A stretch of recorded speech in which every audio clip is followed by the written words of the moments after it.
बघा, मापन आणि महत्वमापन. ठीक आहे. आता कागद काम याच्यामध्ये आपण रिंग, डझन, ग्रोस आणि दस्ता, बरोबर, हे सगळं पाहिलेलं आहे. आता मापनामध्ये एक महत्वाची जी एककं आहेत, ही एककं कोणकोणती आहेत तर बघा, kilo, hecto, deca, metre, gram, litre, deci, centimetre. ठीक आहे. 4 किलोग्रॅम याचं सेंटीग्रॅम याच्यामध्ये रूपांतर करा, अशा प्रकारचा प्रश्न येतो. त्यावेळेला काय करायचं तर बघा, ही जी मापनपट्टी आहे, काय मापनपट्टी आहे, या मापनपट्टीचं जर आपण निरीक्षण केलं तर या ठिकाणी किलो आहे, hecto, deca, metre, gram, litre, deci, centi milli ही एक मापनपट्टी आहे.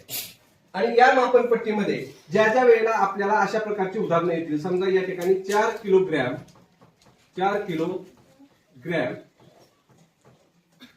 बरोबर किती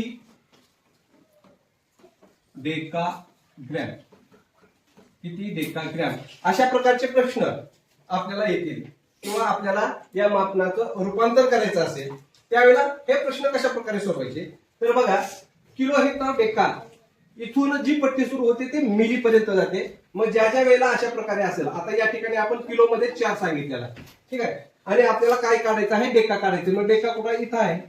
मग ज्या ज्या वेळेला किलो पासून hecto, deca, metre, gram, litre, deci, centi milli इकडल्या बाजूला म्हणजेच उजव्या बाजूला आपण मापन करत जाणार आहोत, त्यावेळेला काय करायचं तर 10च्या पट्टीमध्ये वाढवायचे. 10च्या पट्टीमध्ये काय करायचे, 10च्या पट्टीत वाढवायचे. म्हणजे आता इथं समजा हेक्टो किती होणार आहे, 4 गुणिले 10 बरोबर 40 हेक्टो होणार. 4 किलोग्रॅम म्हणजेच किती, 40 हेक्टोग्रॅम. त्याच्यानंतर पुन्हा या ठिकाणी 40 गुणिले 10 जर केलं तर इथं येतं बघा 400 डेकाग्रॅम. 400 डेकाग्रॅम. मग असं पुढे जसं जातात तस तसं 10च्या पट्टीमध्ये ती संख्या काय होणार आहे, वाढत जाणार. ठीक आहे. मग आता इथं 4 किलोग्रॅम दिलेला आहे आणि डेकाग्रॅम दिलेला आहे. मग डेकाग्रॅम मध्ये किती येईल तर इथं 400 डेकाग्राम एवढं येणार. 400 डेकाग्राम एवढं येणार. तसंच आता या ठिकाणी बघा, तुम्हाला जर सांगितलं की 5 किलोग्रॅम बरोबर किती किंवा बरोबर सेंटीग्रॅम. मग आता या ठिकाणी बघा, 5 किलोग्रॅम म्हणजे किती सेंटीग्रॅम. मग पहिल्यांदा 5 किलोग्रॅम घेतलं, हे 5 किलोग्रॅम घेतलं. ठीक आहे. मग 5 किलोग्रॅम घेतल्यानंतर त्याच्या पुढे आता सेंटीग्रॅम कुठपर्यंत आहे तो 1 हेक्टो आहे. त्याच्यानंतर 2 नंबरला डेका, 3 नंबरला मीटर, 4 नंबरला डेसी आणि 5 नंबरला सेंटी आहे. मग काय करायचं मित्रांनो, सरळ या 5च्या पुढं 5 शून्य लिहून घ्यायचे. किती शून्य लिहून घ्यायचे, 5 शून्य लिहून घ्यायचे. म्हणजे किती झालं, 5 लाख सेंटीग्रॅम झालं. म्हणजे 5 किलोग्रॅम म्हणजेच 5 लाख सेंटीग्रॅम एवढं होतं. आता ज्या ज्या वेळेला आपण किलो करून मिलीकडे जात असतो त्यावेळेला 10च्या पट्टीमध्ये हे वाढत असतं.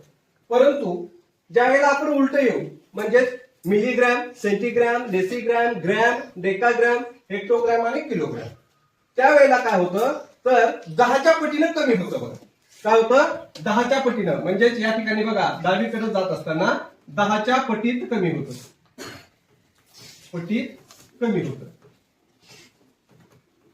मग समजा आता या ठिकाणी काय केलं तर 40 मिलीग्रॅम दिलेला आहे आणि त्याचं रूपांतर डेसी ग्रॅम मध्ये करायचं. कशात करायचंय, डेसी ग्रॅम मध्ये करायचं. मग सर्वात अगोदर काय होईल, 40 त्याला गुणिले 1/10 येणार आहे. म्हणजे हे शून्य गेलं म्हणजे 4 सेंटीग्राम आलं, बरोबर. त्याच्यानंतर हे 4 सेंटीग्राम गुणिले 1/10 जर केलं तर या ठिकाणी किती येणार आहे, 0.4 ग्राम येणार, बरोबर. म्हणजे 1 मिलीग्रॅम पासून ते किलोग्रॅम पर्यंत येत असताना हे प्रमाण काय होतं, 10च्या पटीमध्ये कमी होत असतं. काय होत असतं, 10च्या पटीमध्ये कमी होत असतं. ठीक आहे. एवढं समजलं. मग याच्यावरून आपण काय करू, काही उदाहरणं या ठिकाणी सोडूया. ठीक आहे.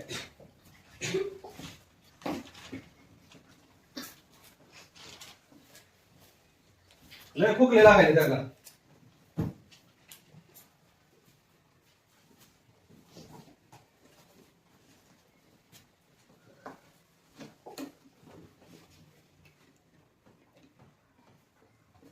600 सेंटीग्रॅम बरोबर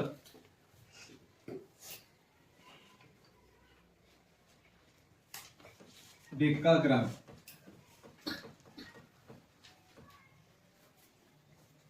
दुसरं उदाहरण बघा.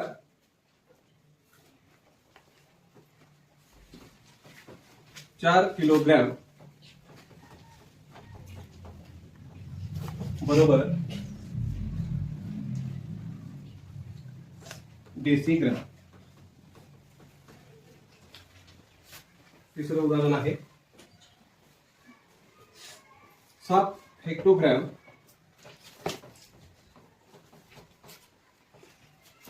बरोबर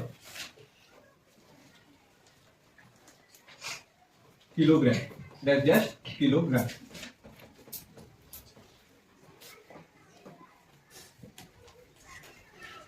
सात डेकाग्रॅम बरोबर डॅश डॅश मिलीग्राम.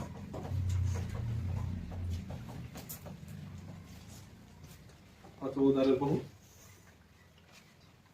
6 डेसीग्राम बरोबर मिलीग्राम. आता पहा, हे जे काही दिलेले आहेत याचं रूपांतर आपल्याला याच्यामध्ये करायचं आहे. ठीक आहे. मग आता इथं 600 सेंटीग्रॅम आहे. बघा इथं 600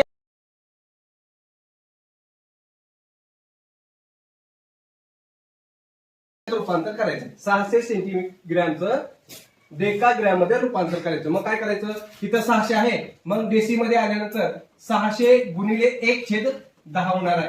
मग हे शून्य गेलं, हे शून्य गेलं, म्हणजे 60 डेसी झालेला आहे.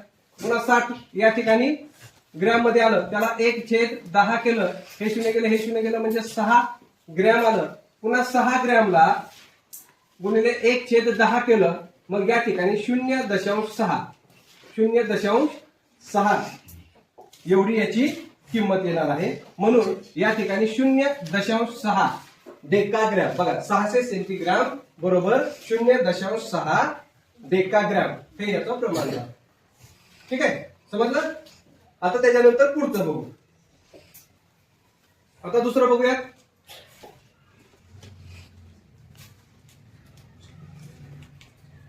बघा दुसरं काय, 4 किलोग्रॅम. आता किलोग्रॅम कुठं आहे, या ठिकाणी आहे बघा. मग या ठिकाणी आपण 4 लिहून घेऊया.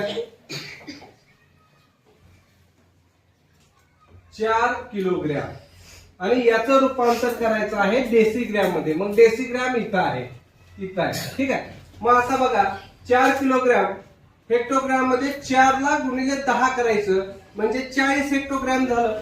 4 किलोग्रॅम म्हणजे 40 हेक्टोग्रॅम. या 40 हेक्टोग्रॅमला त्याच्यानंतर परत 10 न गुणायचं, म्हणजे 400 डेकाग्रॅम झालं. 400 डेकाग्रॅम झालं. त्याच्यानंतर या 400 ला परत जर 10 न गुणलं तर 4000 ग्रॅम झालं. 4 किलोग्रॅम म्हणजेच 4000 ग्रॅम झालं. आणि त्याच्यानंतर डेसीग्रॅम मध्ये या 4000 ला जर 10 न गुणलं तर 40,000 होतं. किती होतं, 40,000.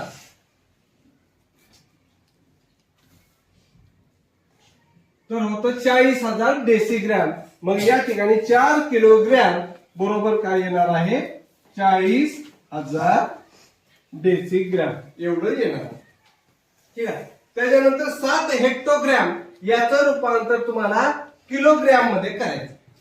कशात करायचंय, किलोग्रॅम मध्ये. मग हेक्टोग्रॅम, आता या ठिकाणी बघा हेक्टोग्रॅम कुठं आहे, तर हेक्टोग्रॅम या ठिकाणी आहे आणि इथं 7 हेक्टोग्रॅम आहे. त्याचं किलोग्रॅम मध्ये रूपांतर करायचं. मग किलोग्रॅम हे डावीकडे आहे, डावीकडे आहे म्हणल्यानंतर 1/10 त्याला गुणलं जातं. बरोबर. मग 7 गुणिले 1/10 जर केलं तर ते येतं 0.7 किलोग्रॅम. ठीक आहे. म्हणजे 7 हेक्टोग्रॅमचं 0.7 किलोग्रॅम होतं. मग इथं येईल 0.7 किलोग्रॅम. त्याच्यानंतर त्याच्या पुढचं उदाहरण पाहू. आता या ठिकाणी 7 डेकाग्रॅमचं मिलीग्रॅम मध्ये रूपांतर करायचं.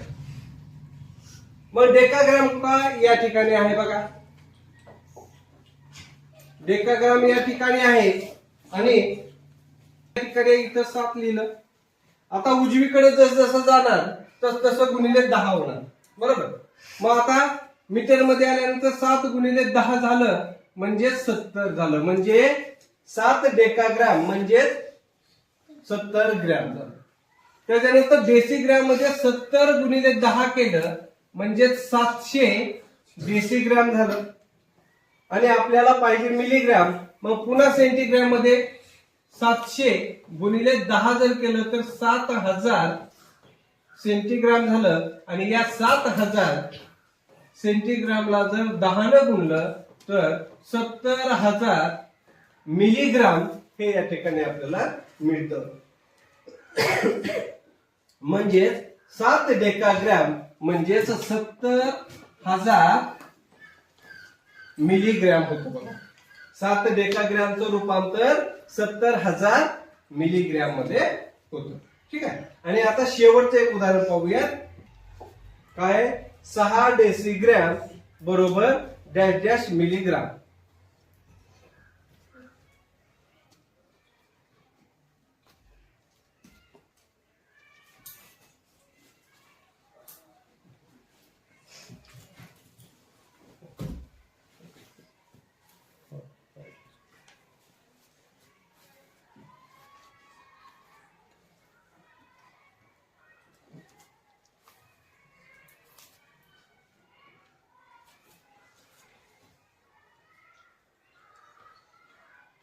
डेसिग्रॅम 6 डेसिग्रॅम बरोबर किती मिलीग्रॅम.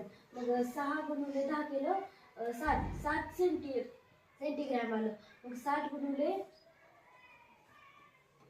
10 केल्यावर 600 आलं. 600 मिलीग्राम म्हणजे इथं 600 मिलीग्राम.